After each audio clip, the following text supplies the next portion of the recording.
Hello, friends. Welcome, one and all. We're halfway home, just past halftime of the Matt Murphy Radio Show this Monday, October 27th edition.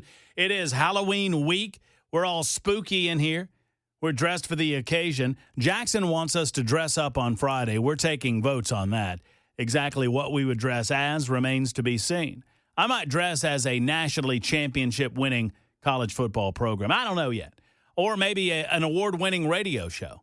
We'd have to find one of those to figure that out. It's episode 911 of our gatherings together, and I thank each and every one of you for making us a part of your afternoon. If you're just getting off work, we'll try to get you updated on what's going on. Traffic is a mess, as you might expect. Speaking of a mess, Jamaica is bracing for one of the worst hurricane events in its history. Jamaica basically closes down. The strongest storm of 2025 is descending upon that. We have had a relatively calm hurricane season. I don't remember the last time we've had a year where we were not at least threatened by a hurricane to hit American shores. I'm sure that it's not been that long ago that we've gone through a hurricane season because, simply put, 2005 happened and Al Gore and the rest of the global warming alarmists tried to scare the hell out of us, suggesting that we were going to have these massive Category 5, 6, 7, 8, 9 storms every single year. We would have to rewrite the record books every single year. It simply did not happen. These are cyclical matters that, you know, sometimes the season is worse than others, and we've had a relatively calm season throughout the course of the year, but it is far from over. I suppose we go into, mid-November for hurricane season, if my memory serves me correctly. In the meantime, many of you are very frustrated with me based on my position on congressional. But look, I'm not. It's not a hill that I'm going to die on. It was just brought up by Wayne, caller Wayne, said that he thought the states should pay our House of Representatives in Washington, D.C., and our United States senators in Washington, D.C. My better solution to getting more state representation in D.C. would be to rescind the 17th Amendment of the Constitution of the United States, to repeal that, and to go back to the way that we selected senators to begin with. The concept of the Congress of the United States of America was designed around, as I understand it, two bodies, the House of Representatives and the Senate, the House being the people's body, the Senate being more a representation of the individual states, so as to bring state representation into Washington, D.C., to prevent the type of growth that we've seen since the 17th Amendment was passed. When the direct election of senators happened, then those senators became representatives of the federal government to the states, not representatives of the state government to the feds. Does that make sense to everyone?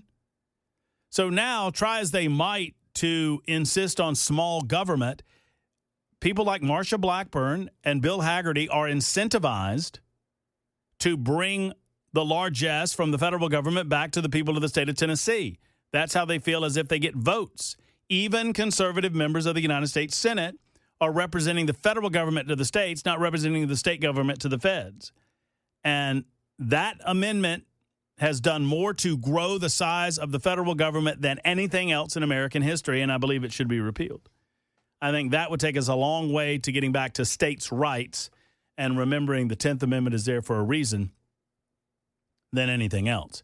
In the meantime, many of you are lashing back at the concept that I threw out to you regarding poor people and running for political office.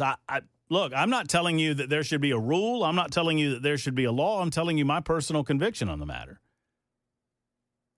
And 2565 in particular has taken exception with it. Said, how is your concept of never voting for a poor person any different from landowners ruling the nation? And I'm not suggesting that poor people should not be allowed to vote or run for political office. I'm suggesting that I wouldn't vote for them.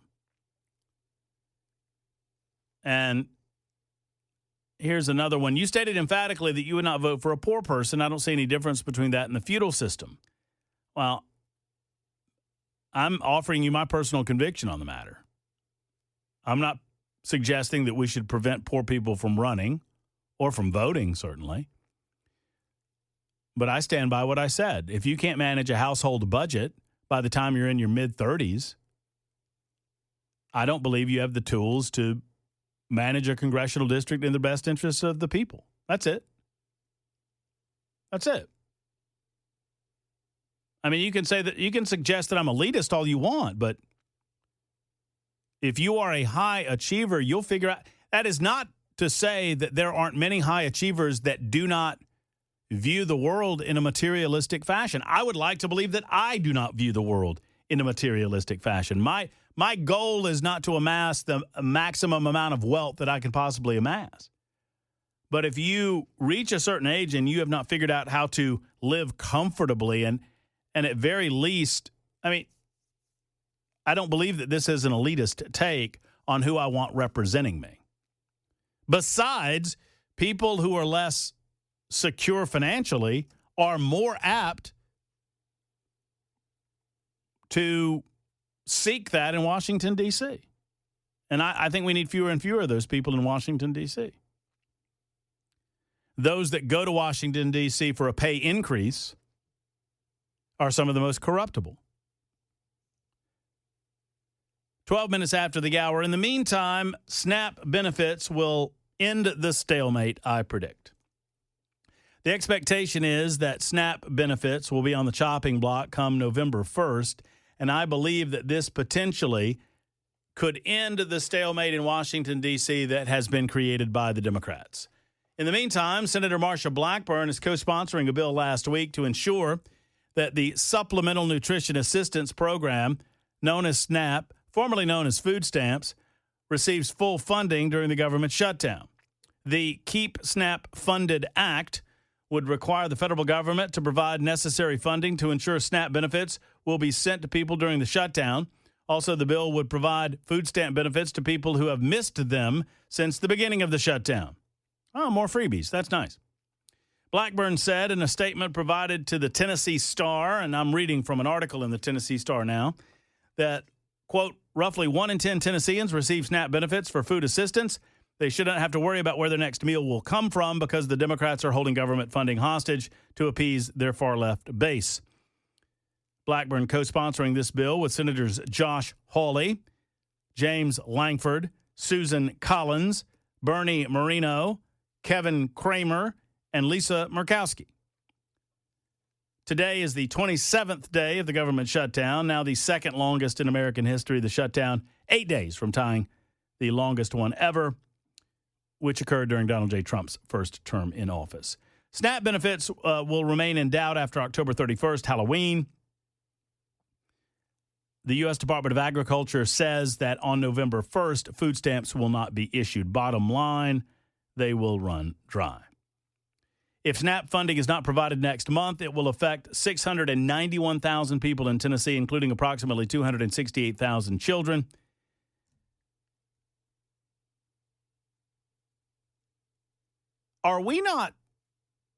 Should we not take the opportunity to ask how we got to a place in the state of Tennessee where so many people are dependent upon the federal government to feed themselves and their children? Is that out of line? That sadly, when the government takes over organized assistance along these levels, when the government takes over entitlement assistance like this, that it often eliminates the natural way that our society would handle these situations, and it becomes government dependence.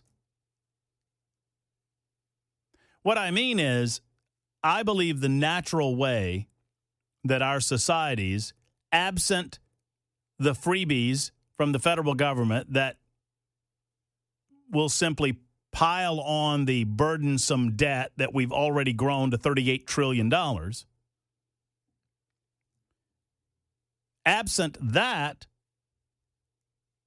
we would handle those in need differently. And I still think it would be handled. People would not starve in our society.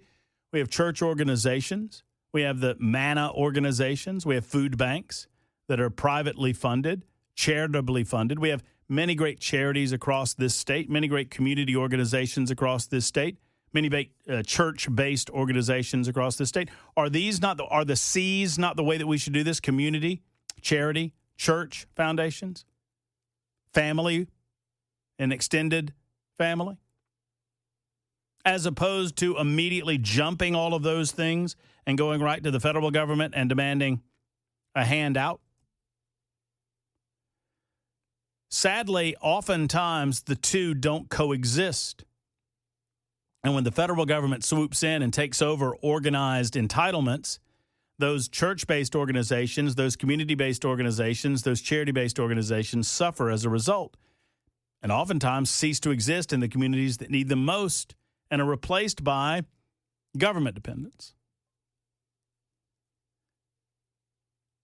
I believe it should be the other way around. Should there be a final safety net? I'm not against that, but it should be the final safety net, not the first safety net that people reach to. At the same time, I would say this. When SNAP benefits begin affecting those most likely to vote Democrat, and demographically, the poorer populations vote Democrat more regularly than they do Republican, I do believe that you will see a tide turn on this issue, and more people will demand that the Democrats reopen government. And trust me, they're the ones that closed it. And for those asking, 42 million Americans received SNAP benefits in the last year. That's way too many. That's way too many. And that's not Matt Murphy being cold-hearted. That's Matt Murphy I want to see an economic playing field that provides the opportunity where people do not need it. Sadly, there are far too many people that absorb it into their budgets on a weekly and monthly basis. And they come to expect it. And when $200 or $300 or $400 in SNAP benefits, when that becomes a part of your baseline, then I think sometimes we lose sight of the idea of overcoming the need for the entitlement and achieving independence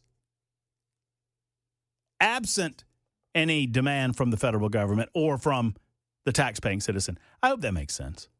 It's 18 after the hour, Super Talk 99.7 WTN. Hello, Mike.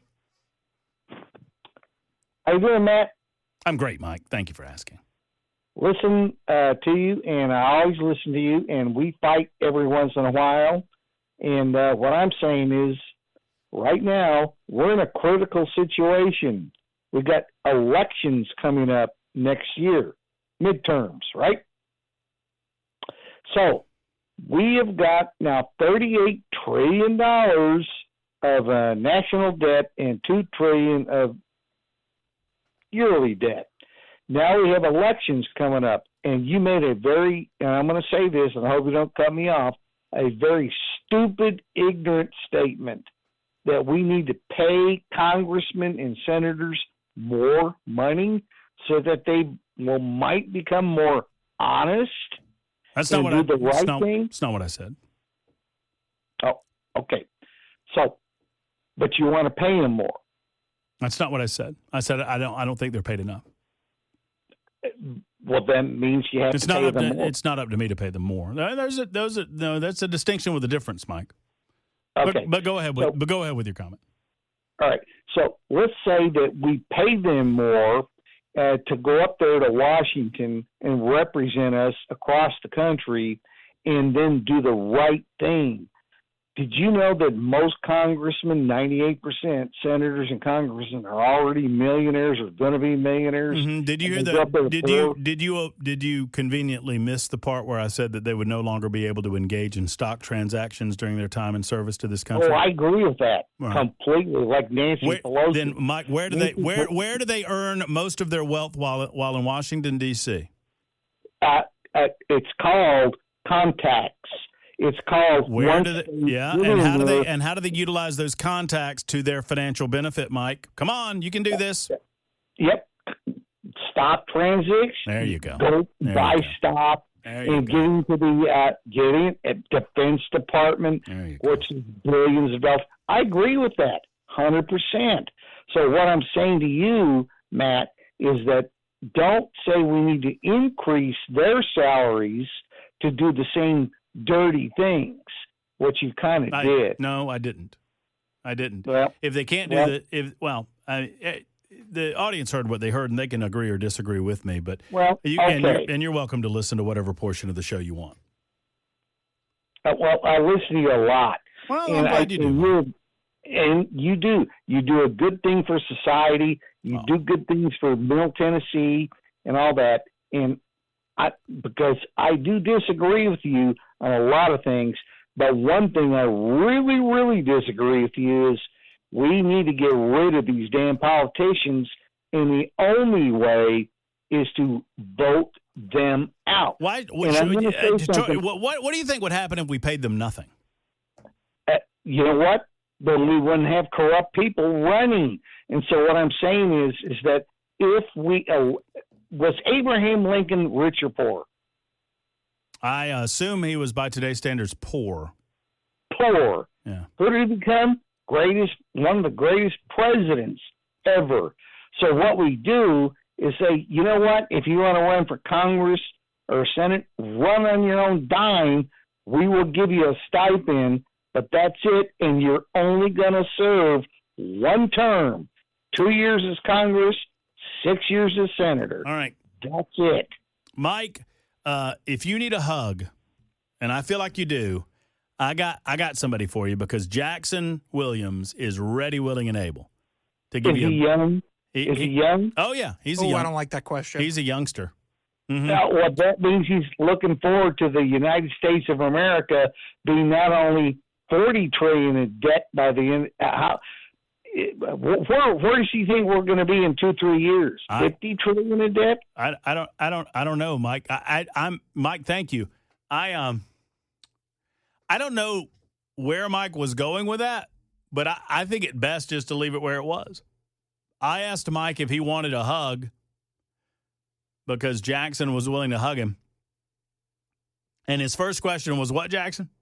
Is he young? I don't think that's I don't think that's good. I don't Is he? I revoke the hug, by the way. Young and fluffy, Mike.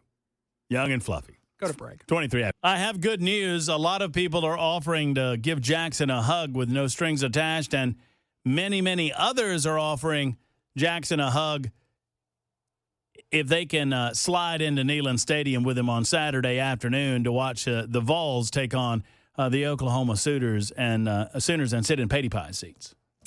But I don't think that's going to happen, friends. I just don't believe that that's in the cards for you anytime soon. 615-737-9986. No one else asking your age, which is pretty good. Dwayne is next up.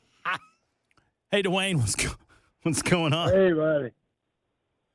Man, you need to retract that statement quick. Dwayne, I'm a meanie tail, aren't I? Yeah, you're only talking. That's who you're talking to. You talking about pork? You Who talking the about hell you think you're talking to? You're not talking to rich people out here. Dwayne? You're talking to poor people. Oh, tell me the last poor person you voted for. I ain't never voted for no poor person because I don't know what they are. But I'm telling you, we got this damn.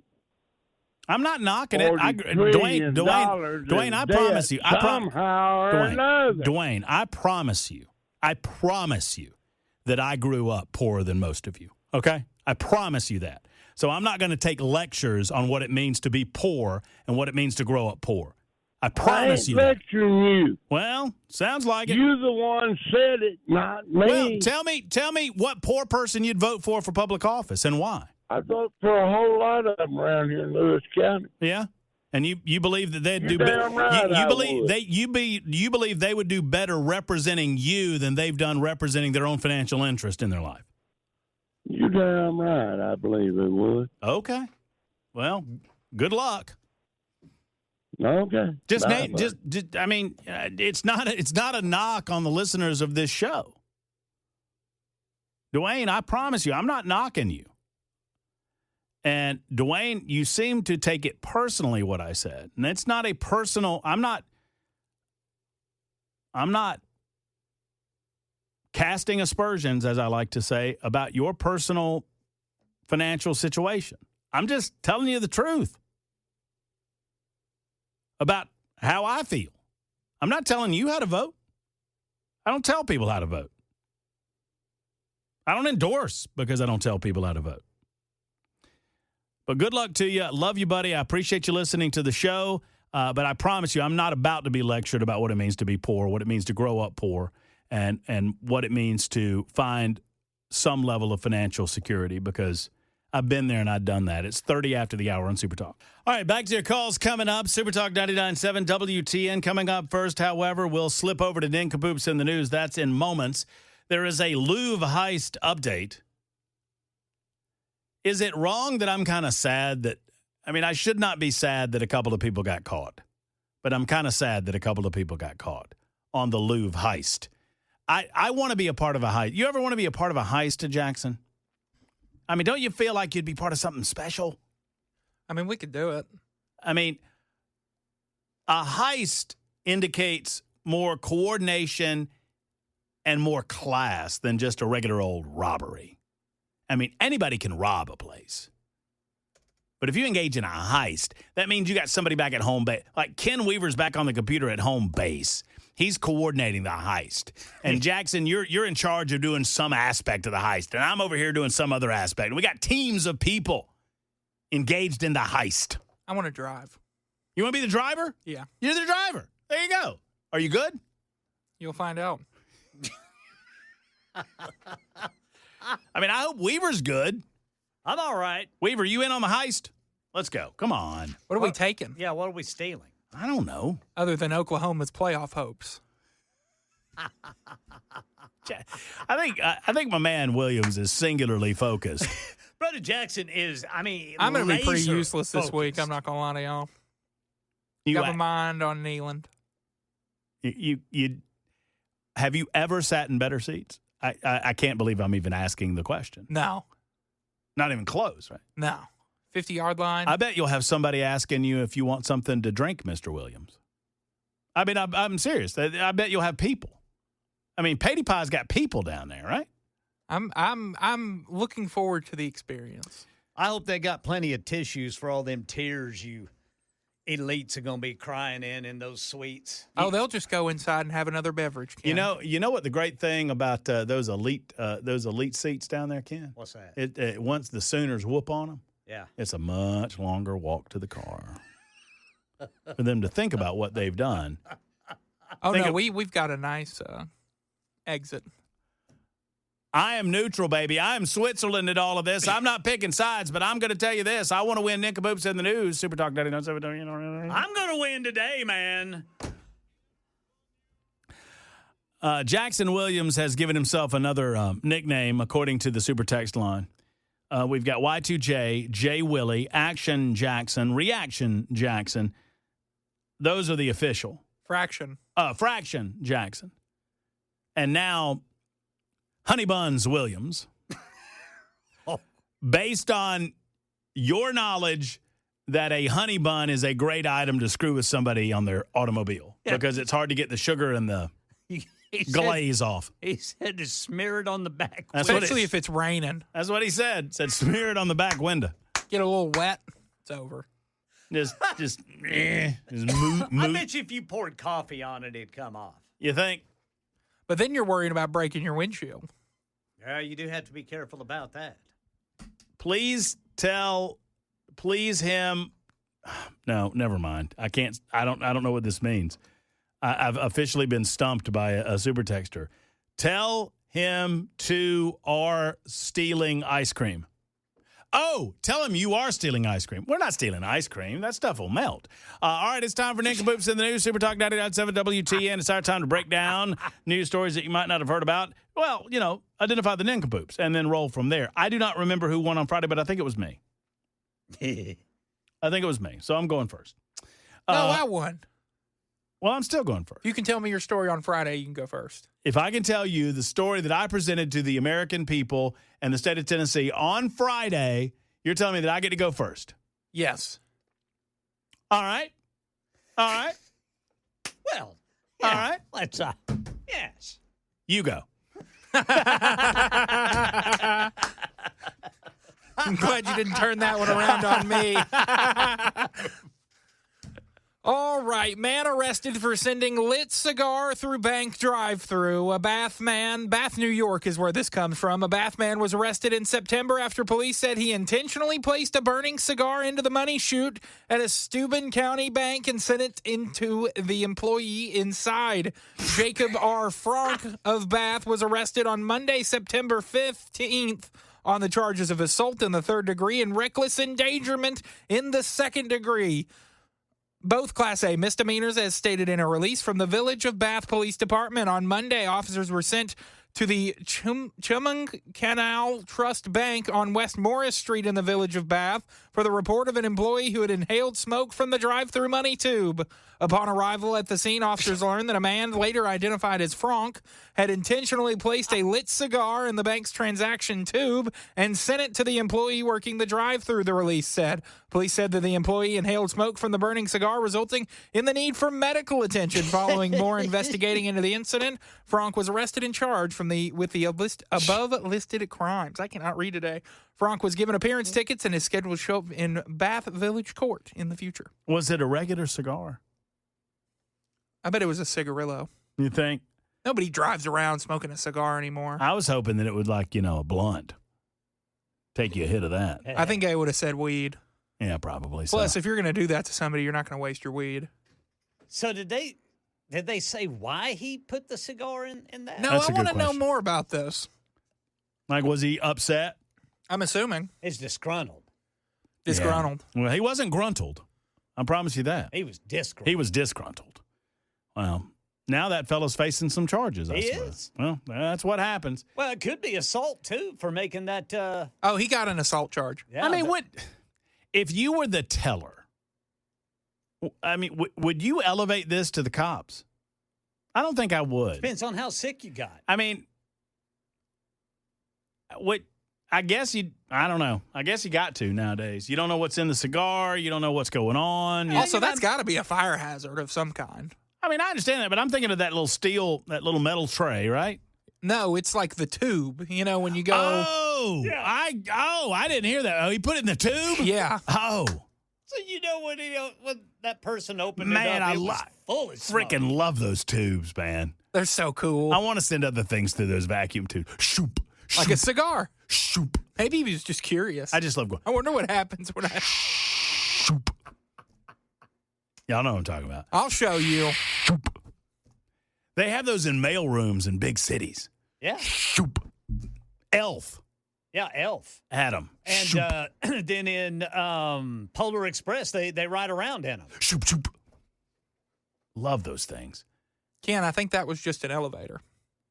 No, it was an elevator, but it was one of those little bank things. It was a vacuum sealed type of deal, right? Yeah. Can't you not breathe in there? I think this was air conditioned. It was a cartoon, Jackson. Tom Hanks. Lighten up, honey buns.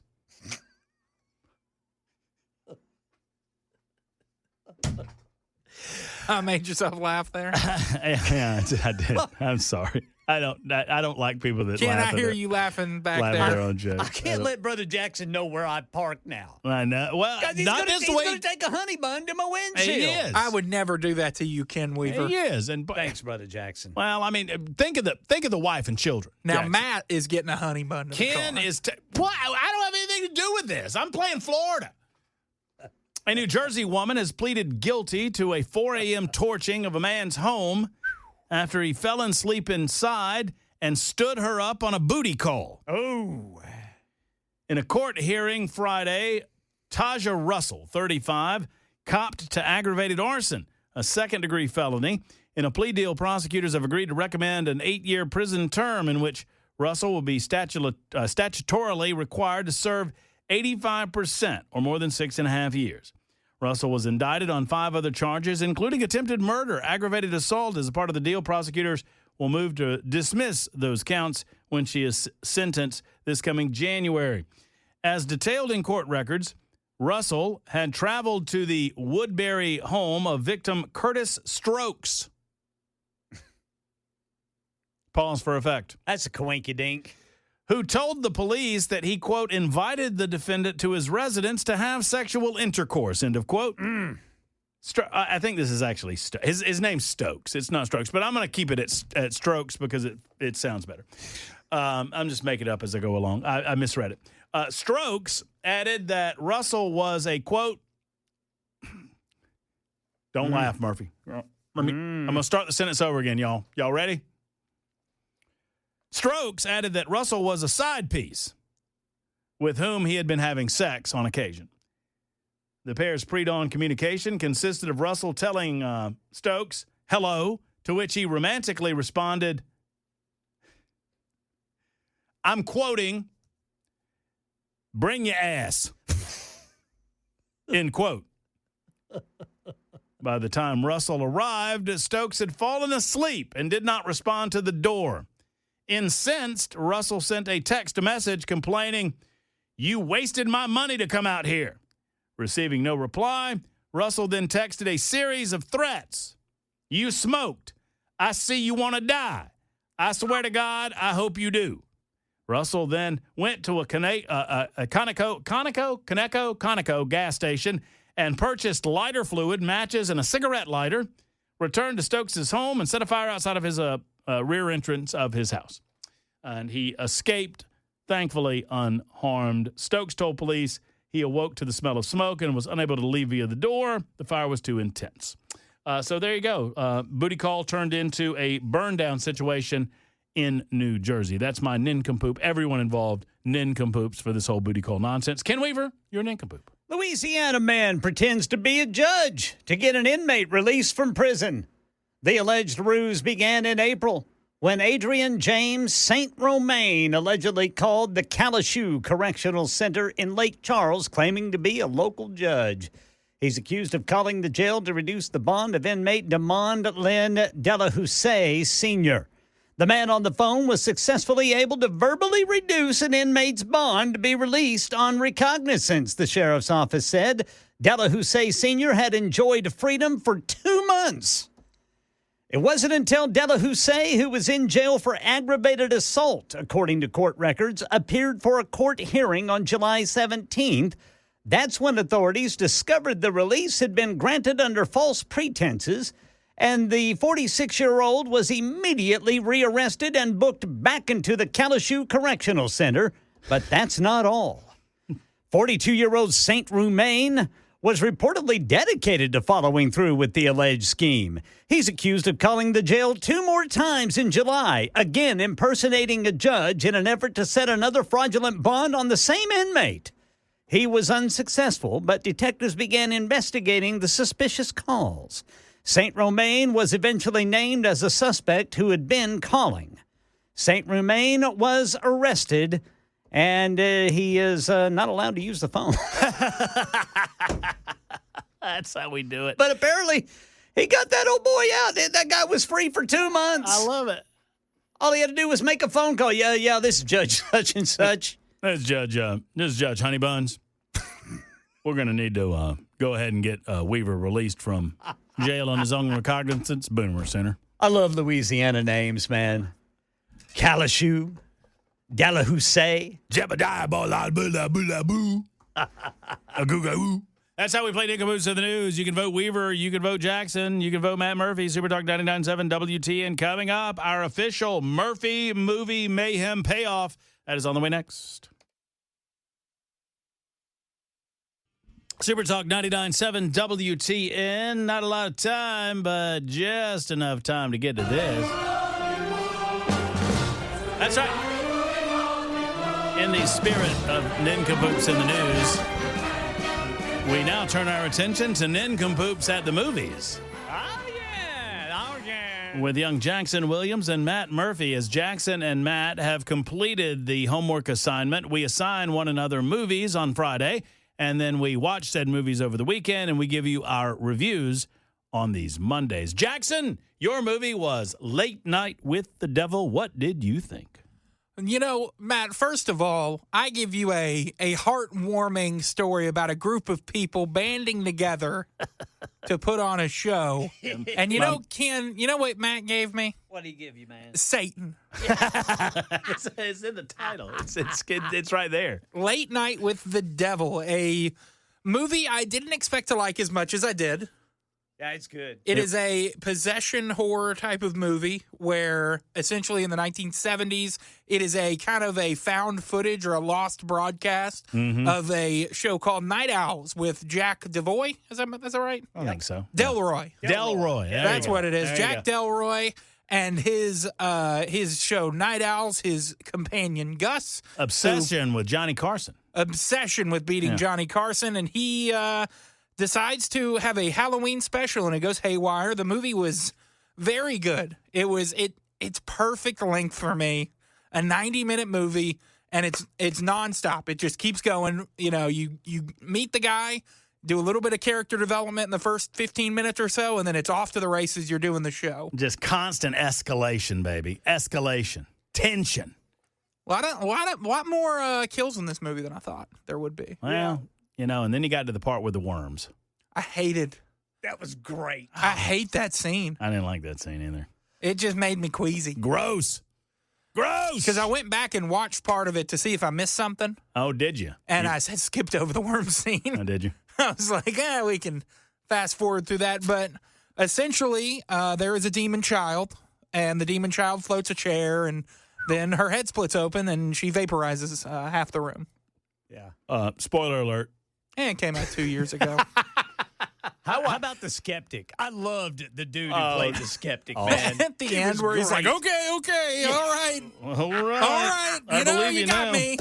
Okie dokie. All right, real quick, because we have to go to the real news. My movie that Jackson gave me was Saturday Night. It was based on the formation of Saturday Night Live and the initial broadcast of Saturday Night Live in October of 1975. I thought it was great. I found myself a little bit distracted. I mean, the characterizations of Dan Aykroyd, Chevy Chase, Gilda Radner, Garrett Morris, I mean, all of those people that we Yeah, remember man. was tip top. Those guys did great character work without And the Lorne Michaels guy. without coming off as impersonations. They embodied the characters, which was really, really good. I found myself nitpicking whether or not it was factually accurate, which it was not. It was kind of an amalgamation of all of the things that happened during that first season into one night. If you're wondering, if you've seen the movie and you're wondering, yes, I did a fact check, and Milton Berle, yeah, it was true. It was true. If you know, you know. If you know, you know. Okay, and so I give it 4 out of 5 Murphys. I Wow. give mine 3.5 Jacksons. All right, well there you go. Real news coming up.